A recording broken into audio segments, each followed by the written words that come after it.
You may have participated in a group baking or cooking session where everybody comes together and somebody does the shopping and makes the plans, and they bring all the ingredients together in one location. I've done that with some local people before, and I have chocolate on my lips from the cookie I just ate.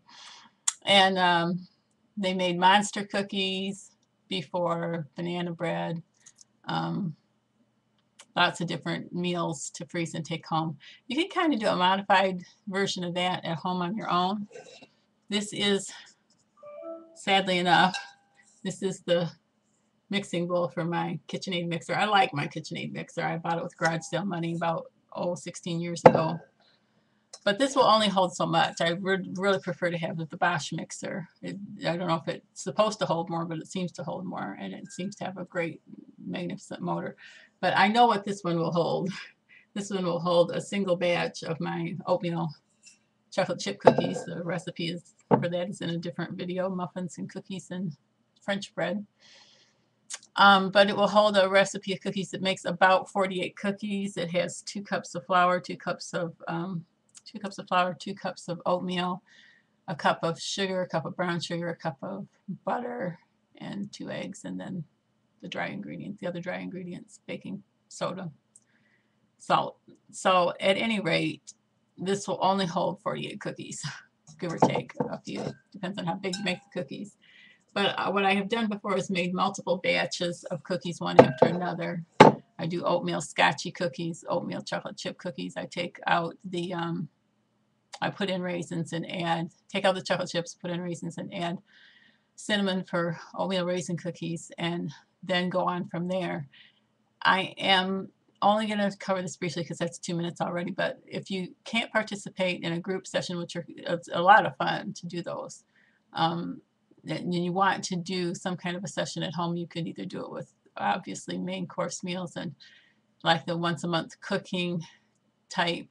I actually have a once a month cooking book that I ordered from eBay, that sort of idea, or you can just do one for baking or one for main courses, or one item for part of a day, 2 or 3 hours. If you have a couple of helpers, you can really get a lot done. I did do several batches of cookies back to back. I think about on the third or fourth batch of cookies or bread, I get burned out and I'm ready to quit. But if you had help, you could probably go longer. I did actually get my 87-year-old dad to make a batch of French bread with me when he was visiting here this summer, so that was kind of cool. He thought it was a big joke. I don't think he's ever baked anything in his life. I think his mother did all the baking when he was growing up.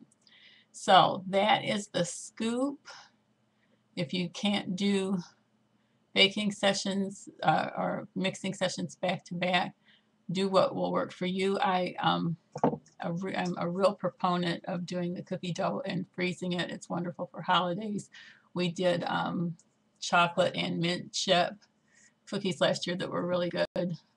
What I really like to do is start with a clean bowl and do like a couple of batches of cookies. You can do oatmeal or peanut butter scotchies if nobody's allergic to that. Um, Peanut butter cookies, so on and so forth. And then what I usually do is I don't even clean out the bowl because it has similar ingredients, and I just go from there to a couple of 2 or 3 batches of blueberry muffins or other flavor muffins, and then from there I might go to cake batter and do a cake or two. I usually can't do that many in a row though. I get really burned out on it. I would ideally like to do that many and then end with like a batch of brownies or 2 and bake those. I'd like to talk a little bit about convection baking in another video. I have 2 convection ovens and I am not set up to do videos in the kitchen, and I'm not strong enough to carry the ovens in here right now, so that'll wait for another day. But I am in love with my Farberware convection oven. If you want to see what those look like, you can go to eBay. They usually have them on sale in there. It holds my big cookie sheet. I'll bring my cookie sheet in another time, but I really, really love the convection oven. I can use either one to do just a little tiny.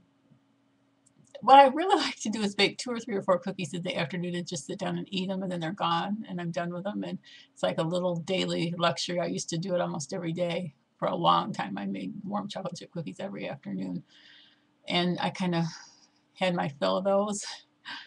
And so I don't do that so often anymore. But The convection oven is really nice for just baking two or three or four of something.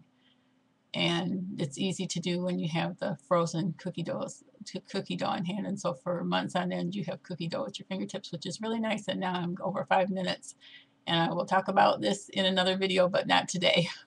God bless your efforts to keep everybody happy and up to your chin in warm, fresh cookies and bread and muffins and donuts. And I'm a food person, A to Z, beginning to end. It's all about food and staying comfortable and happy. You can't go too long without eating before you're not happy anymore. I should think of something that rhymes. I'll have to think about that. Something that rhymes about not being able to go too long until you're not happy anymore. So God bless your efforts to prepare. Make a list and check it twice, and then do something with the list so you'll be happy and everybody will be glad to be around you because you have fresh baked goods everywhere at your fingertips. Hopefully. We all hope for that. Oh boy, that was silly. Have a good night. Bye.